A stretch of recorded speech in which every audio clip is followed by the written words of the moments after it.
Hi అందరికీ welcome back to Vamika Isha Reddy vlogs. Evening బాగా ఆకలిస్తుందని అయితే ఇప్పి చేసుకొని ఇలా బయట చల్లగాలికి అయితే కూర్చొని అయితే తింటున్నాము. ఆఫ్టర్నూన్ వంట చేయలేదు. మా వామిక ఎందుకో బాగా ఏడ్చింది. మా వారు మార్నింగ్ డ్యూటీకి వెళ్ళారు. నేను ఒకదాన్ని ఉండేసరికి ఏమో నన్ను బాగా సతాయించింది. అసలు వంట కూడా చేయనీయలేదు. అసలు వంటే కాదు, ఏ పని కూడా చేయనీయలేదు. మా వారు ఈవినింగ్ వచ్చాక ఇలా ఇప్పి అయితే చేసుకొని అయితే తింటున్నాము. ఒక్కోసారి బాగానే ఆడుకుంటుంది, ఒక్కొక్కసారి బాగా సతాయిస్తుంది. మా వామికని వాకర్లో వేస్తే కాసేపు బయట చెట్లు చూస్తూ ఆడుకుంటుంది. వాళ్ళ నాన్న ఏమో తింటున్నాడు, నాకు పెట్టట్లేదని ఎలా చూస్తుందో చూడండి. తనకు తినిపించే ఫుడ్ పెడితే అయితే అస్సలు తినదు. అదే మనం తింటుంటే తనకు పెట్టట్లేదు ఏంటి అన్నట్టు చూస్తుంది. చెట్లలో చెత్త క్లీన్ చేద్దామంటే అస్సలు కుదరట్లేదు. ఎప్పుడో మా అమ్మ వాళ్ళు ఉన్నప్పుడు అయితే క్లీన్ చేసాము. ఇప్పుడు పాప వల్ల అస్సలు కుదరట్లేదు. చాలా డేస్ అవుతుంది క్లీన్ చేయక. అందుకేనేమో ఇలా చిన్న చిన్న గడ్డి మొలకలు చాలా పెరిగాయి. మా ఇంట్లో కరివేపాకు మొలకలు అయితే చాలా ఉంటాయి. చిన్న చిన్న మొలకలు చాలా ఉంటాయి. ఏమైనా కూరగాయల చెట్లు పెట్టుకుందామంటే ఫుల్ కోతుల బాధకి కూరగాయ చెట్లు ఏవి పెంచాము. ఓన్లీ పూల చెట్లు అయితే పెంచుకుంటాం. ఈ పూల చెట్లకు కూడా పూలు పూస్తాయి కదా, అప్పుడప్పుడు వాటికి ఏమనిపిస్తాయో వాటిని కూడా తెంపేస్తాయి. ఒక్కోసారి అవి ఆడుకుంటూ చెట్ల మీదకి ఎగిరేసరికి చెట్లు మొత్తం వంగిపోతాయి.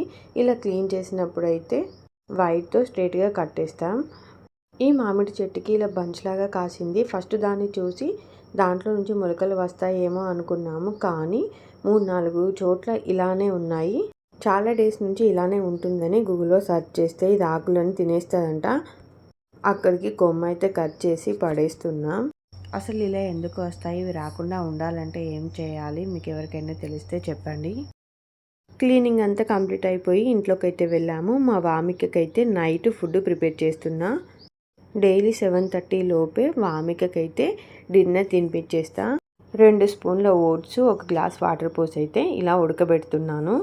ఎందుకో బాగా హెడేక్ వస్తుందని అయితే టీ పెట్టిన. టీ తాగితే కొంచెం రిలాక్స్గా అనిపిస్తుందని. ఈవినింగ్ మా వారు నేనుంటేనే టీ తాగుతాము. నేను ఒకదాన్ని ఉంటే అసలు టీనే పెట్టుకోను. మేము కూర్చొని టీ తాగుతుంటే మా వామిక చూడండి అంబాడడానికి ట్రై చేస్తుంది. మా వామిక తల్లి చేసే కొన్ని స్టంట్లకైతే భలే నవ్వొస్తుంది. తను ఆడుకుంటుందని తొందరగా వంట కంప్లీట్ చేయడానికి ఈరోజు కాకరకాయ కర్రీ అయితే చేస్తున్నాను. నాకు అసలు కాకరకాయ ఇష్టమే ఉండేది కాదు. ప్రెగ్నెన్సీలో కాకరకాయ తినడం అలవాటైంది. అప్పటి నుంచి తింటున్నా. కాకరకాయలు కట్ చేశాక ఉప్పు వేసి పిసికితే చేదు ఉండదంట. చేదు తింటేనే మంచిదంటారు, కానీ అస్సలు తినబుద్ధి కాదు. దీన్ని బాగా పిసికి రసం మొత్తం తీసేసినాక చేదైతే ఉండదు. అప్పుడు దీన్ని కర్రీ అయితే చేస్తాను. ఈరోజు కాకరకాయ కర్రీతో పాటు టమాటా రసం కూడా చేస్తున్నాను. ఒక స్టవ్ పైన కాకరకాయ కర్రీ, ఇంకో స్టవ్ పైన అయితే టమాటాలని ఇలా ఉడకబెడుతున్నాను. ఈ టమాటాలు ఉడికేలోపు మా పాపకి ఫుడ్ తినిపిస్తా. బాగా మెల్లగా తింటుంది. ఈ మధ్య అస్సలే తినట్లేదు, బాగా సతాయిస్తుంది. పాపం కోల్డ్ అయింది 5 డేస్ నుంచి. నైట్ టైంలో గురుగురు సౌండ్ వస్తుందని హాస్పిటల్ కూడా తీసుకెళ్ళాము. సిరప్ పైన నాజల్ డ్రాప్స్ ఇచ్చారు, వేస్తున్నాము, అయినా కూడా తగ్గట్లేదు. నేను ఒకదాన్ని ఉంటే అస్సలు తినదు. మా వారు ఉంటే ఆడిపిస్తుంటే మెల్లమెల్లగా మొత్తం తినేస్తుంది. మా వామికకి ఫుడ్ తినిపించేసి ఫ్రెష్ అప్ చేయించా. ఇక పడుకోవడానికైతే టైం అవుతుంది. వర్షాకాలంలో ఇది నాకు బాగా యూజ్ అవుతుంది. పాప డ్రెస్సులు అన్నీ దీనికి పెట్టేసి ఎక్కడంటే అక్కడ దీన్ని హ్యాంగర్ లాగా తగిలించుకోవచ్చు.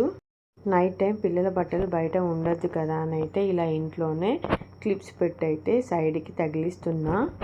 మనకు కావాలనుకున్నప్పుడు బయట తగిలించుకోవచ్చు, వర్షం పడుతున్నప్పుడు ఇలా ఇంట్లో కూడా తగిలించుకోవచ్చు. ఇదైతే నాకు చాలా బాగా నచ్చింది. పాప బట్టలు ఏ డిస్టర్బెన్స్ లేకుండా ఒక సైడ్ కొనిపోతాయి. మా వామికనైతే పడుకోబెట్టిన. నైట్ 10:30 అవుతుంది. అన్ని అంట్లు తోమేసుకొని గ్యాస్ మొత్తం క్లీన్ చేసుకొని అయితే పెట్టుకున్నాను. ఇలా క్లీన్ చేసి పెట్టుకుంటే మార్నింగ్ లేవగానే ఫ్రెష్గా ఉంటుంది. పాప ఉంటుంది కాబట్టి మ్యాక్సిమం నైటే మొత్తం క్లీన్ చేసి పెట్టుకుంటాను. ఇప్పటికైతే ఇంతే. నెక్స్ట్ వీడియో కలుద్దాం. బాయ్.